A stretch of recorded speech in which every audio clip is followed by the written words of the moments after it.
আউযুবিল্লাহি মিনাশ শাইতানির রাজিম বিসমিল্লাহির রহমানির রহিম নাহমাদুহু ওয়া নুসাল্লি আলা রাসূলিহিল কারীম আম্মা বাদ। চোখ কখনোই ভুল করবে না মন যদি তাকে শাসন করে। সূরা নূরে আল্লাহ তাআলা এই দুনিয়াতে তিন ধরনের সৃষ্টির কথা বলেছেন। তার একটা হচ্ছে মানুষ, যে কিনা সোজা হয়ে খাড়াতে পারে।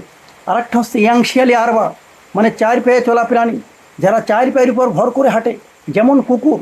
আর একটা হচ্ছে ইয়াংশিয়ালি বাতনি, যারা পেটের উপর ভর করে চলে, যেমন সাপ।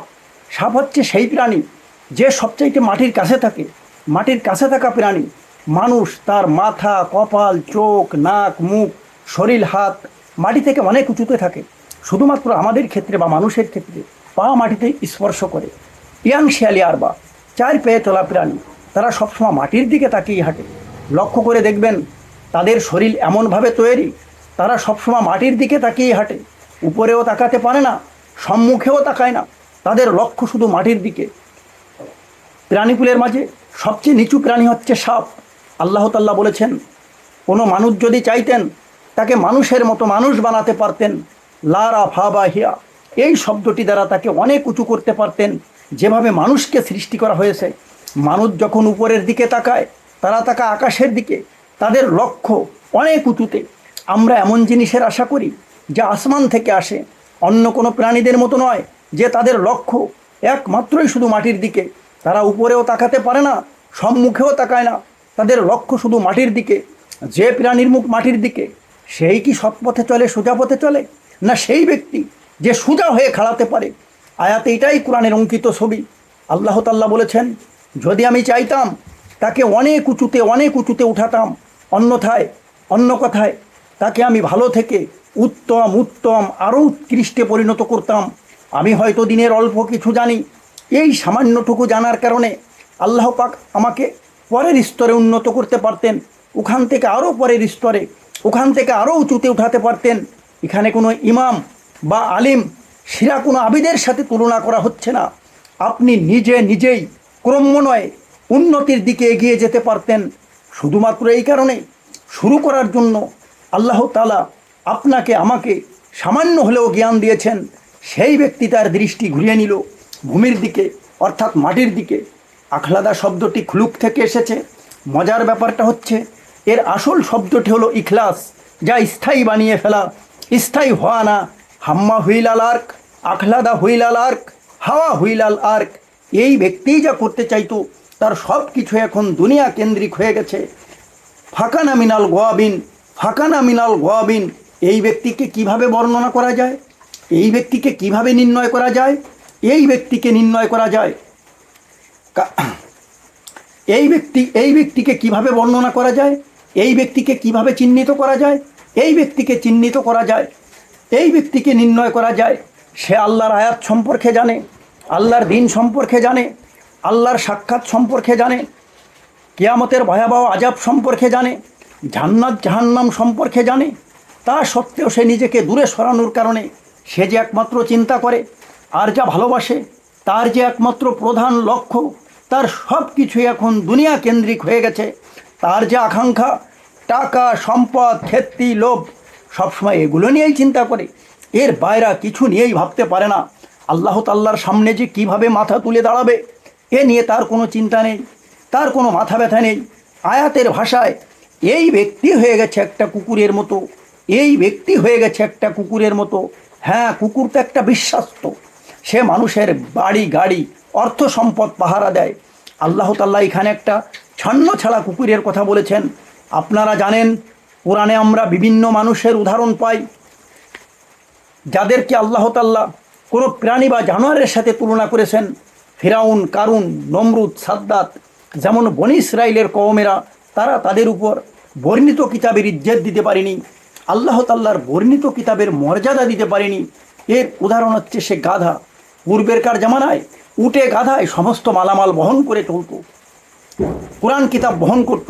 যে গাধা সে তো কোরআন কিতাব বহন করে চলে, কিন্তু আল্লাহ তাআলা যে কোরআনে কি বলছে, কোরআন নিয়ে যে আমাদের কি দায়িত্ব কর্তব্য, এ সম্পর্কে আমাদের কোনো মাথা ব্যথা নেই।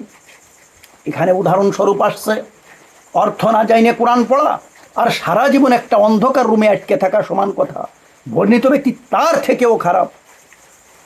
এখানে বনি ইসরায়েলদেরকে একটা কুকুরের সাথেই তুলনা করা হয়েছে, একটা কুকুরের সাথেই তুলনা করা হয়েছে। আল্লাহ তাআলা বলেছেন, তোমরা যদি এই কুকুরের উপর কোনো বোঝা চাপাও, আর এই বোঝা যদি তাকে বেঁধে দেওয়া হয়, আর এই বোঝা যদি তাকে বহন করতে দেওয়া হয়, আর এই বোঝা যদি সে বহন করতে থাকে, কুকুরটিকে যদি বোঝা বহনের কোনো কাজ দেওয়া হয়, তাহলে সে জোরে জোরে নিঃশ্বাস নেওয়া শুরু করবে। এমন জোরে নিঃশ্বাস নিতে থাকবে, শব্দ হয়, জিহ্বা বের করে জোরে জোরে হাঁপাতে থাকবে। যখন কোনো প্রাণী জিহ্বা বের করে জোরে জোরে নিঃশ্বাস নিতে থাকে, বুঝতে হবে সে ক্লান্ত। আল্লাহ তাআলা খুবই নিখুঁত ভাষা ব্যবহার করছেন এই চিত্রটি আমাদের সামনে তুলে ধরতে। আল্লাহ তাআলা বলেছেন, তোমরা যদি এই কুকুরের উপর কোনো বোঝা চাপাও, তাহলে সে জোরে জোরে নিঃশ্বাস নেওয়া শুরু করবে। ওয়াহিন তাদরুকু, আর যদি এমনিতেও রেখে দাও, ইয়াল হাত, তারপরেও জিহ্বা বের করে জোরে জোরে হাঁপাবে। এর অর্থ কি? এর মানে কি?